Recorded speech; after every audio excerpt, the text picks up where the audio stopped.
Hello and welcome back to another beer review. I'm Ben the Beer Lad, and today I'm doing a bit of a special beer. This is the first of its kind on this channel. Never had this brewer by itself on this channel before. Always been a collaboration brewer. This is Emperor's Brewery, and this is what's this? This is the I don't know why I'm struggling to read that. It's the Executor. This is a Willet Rye barrel aged coffee and coconut Imperial Stout, 14.2%. The small guff there says, "Alert my Star Destroyer to prepare for my arrival." Star Wars, it's Emperor's Brewery. I'm gonna get a glass. I'm gonna get a nice small glass. It's Star Wars, it's Emperor's Brewery. Every beer they've done, it looks like, is to do with Star Wars. And every collab they do, it looks like it's something referencing Star Wars. I had Princess Slayer, which was obviously Princess Leia. I've had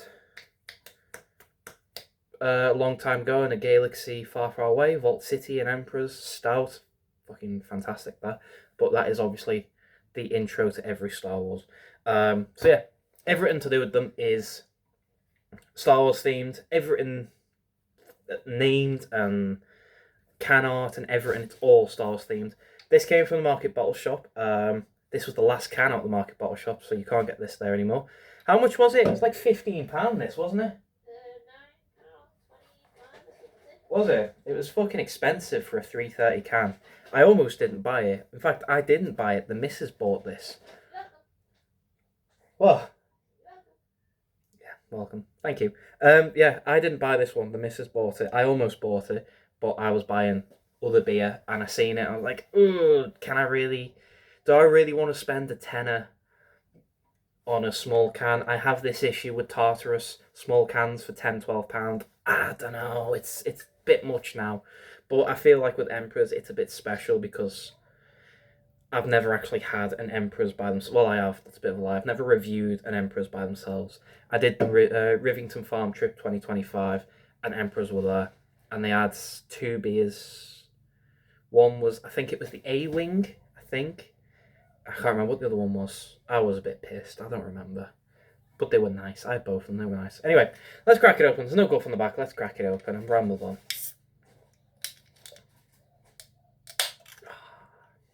Don't want to waste a drop. So yeah, I'm using the Wonder Beyond 100ml glass because if it's only a 330 can, 100ml in a glass, if I do that, I get three glasses of this stuff, even though it's one.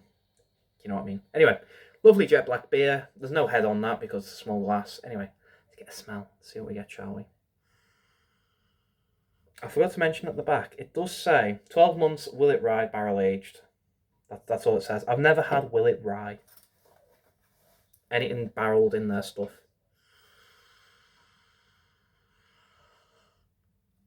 Oh, it smells nice. It's very boozy. Very boozy. What's that? Bit of dirt.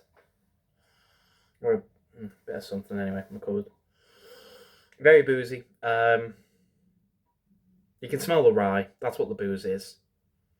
It's a nice woody smell to it. Nice oakiness to it. But I can't smell anything else. The coconut, coffee, very hidden. There's nothing there. Smell fluff body and carb.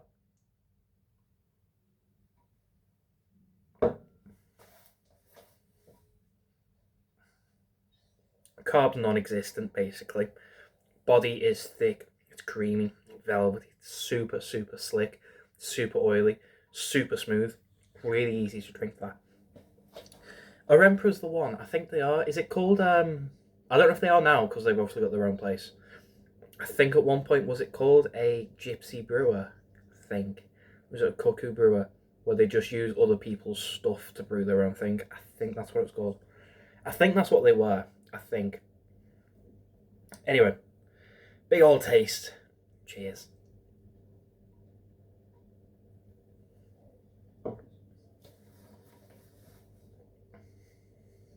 Mm. Oh yeah. Oh yeah. Oh, that's good. I know my face doesn't really show it, but that is fucking delicious. Oh, That's nice. So the booziness that you get in the smell doesn't translate that well to the taste. You get a nice slight warming on the palate, but that's about it. You don't really get much in the way of alcohol warming, or like, when you drink something harsh like a whiskey. Not, I don't want to say harsh like a whiskey, but like a harsh whiskey is probably a better example, or a harsh spirit. You can just feel it go down. You can feel the heat from it. Just none of that. You get a nice little bit on the back of the tongue, a nice little warming, subtle warming to it. But aside from that, it's very well hidden. Flavour wise, though, you've got the alcohol, the actual Willet Rye. Willet Rye? Willet Rye? Willet Rye. It sounds like a game show. Willet Rye. Anyway.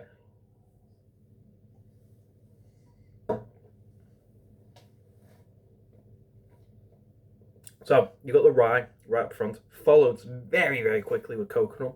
Lovely, lovely amount of coconut, and a nice sort of hint of like chocolate. It's like a bounty up front. Boozy bounty. Really nice. About halfway through, you've got all them flavours, and you've got the oakiness, the smokiness, the woodiness from the barrel, sort of encapsulating the beer. But about halfway through, you get the coffee. It's proper nice, fresh ground coffee from like a coffee shop, I guess. But it's proper up front. It takes sort of charge. It replaces the chocolatey, coconutty flavour and sort of pushes that down. You still get it, but you've got the coffee sort of comes through, and it sort of punches its way through, and it really takes charge, and it's nice. Just sort of flips the beer 180. You've got this nice coconutty, chocolatey flavour. It just works really well, and all of a sudden, coffee just out of nowhere just hits you about halfway through.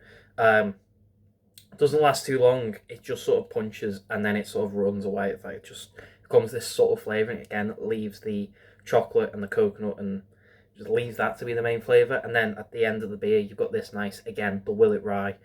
At the end, the flavour just sort of bounces back up, and you've got that nice, again, rye, woody, oaky flavour working well with this chocolatey, coconutty flavour.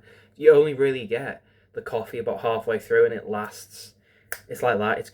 It's in and it's out, and then it becomes this subtle flavour you've got to start searching for again amongst layers of complexity, if you will. It's really nice. Emperors have done a really fucking good job there. Not that I didn't think they would, but I don't know. I don't want to say I was worried about how this was going to be, because I've enjoyed Emperors when they collab. I enjoyed them at the farm trip, but this being the first actual Emperors solo beer on the channel, I don't know, I was worried that it might have just been a shit one, and it would have been a really bad start to what is usually a good thing, but this is just, it's great. This is fantastic. It works really well. So well balanced. The alcohol's so well hidden. It is just, it's great. It's great. I don't think I can convey how good it is by just saying it's great over and over again. So the rating of it is going to be, I'm going to give it what I'll give it. So, Emperors, the Executor, Executor, it's not the Executor, just Executor. Willet Rye Barrel Aged Coffee and Coconut Imperial Stout of 14.2. Again, the 14.2 is so hidden. I forgot it was that. I actually thought it was like 11. I don't know why. I just forgot it was 14. That's stronger than wine. I was looking at red wine today. That's stronger than some red wines. But yeah, that's what I mean. The alcohol's so well hidden. Anyway, out of 10, it's getting a 10. I fucking love that. That's a really nice beer. I'm going to sort of mark that as a potential candidate for Beer of the Year. I know it's February, but it's never too early. Because sometimes you might just get a beer that's it, you know what it is. But this is a definite candidate for Beer of the Year 26. I've just done Beer of the Year 25, so it shows how good it is. Anyway, if you've had this beer, please let me know. Let me know what you think, if you like it. If you don't, if you've not had it, I'll leave a link to Emperors. I don't know if you can buy it on the website. There was a bit where they were not letting people into the website. You had to sign up to a mailing list. I signed up to this mailing list, and it was a sign up and you'll get an email saying you get exclusive access to this thing. Never got any access to it. So Emperors, I mean, come on. I signed up to your mailing list. I waited, and then I found out afterwards that I missed out on this access. Anyway, yeah, I'll leave a link to Emperors. If they're doing that whole access thing, down to you if you want to do it. If it's open bar in it. Go and have a look. This came from Market Bottle. None left, but that's when I bought it. I don't know if Steve's got any more in. I'll have to check at some point and just pop in and see if he's got any more Emperors, because this is great. I need to expand the Emperors catalogue, if you will. But yeah, if you like the video, thumbs up, thumbs down. I know it's 10 minutes, but hey ho. Anyway, yeah, thumbs up, thumbs down, all that usual stuff. If you're not subscribed, consider doing so, because the show must go on, etc., etc., so on and so forth, and I'll see you later.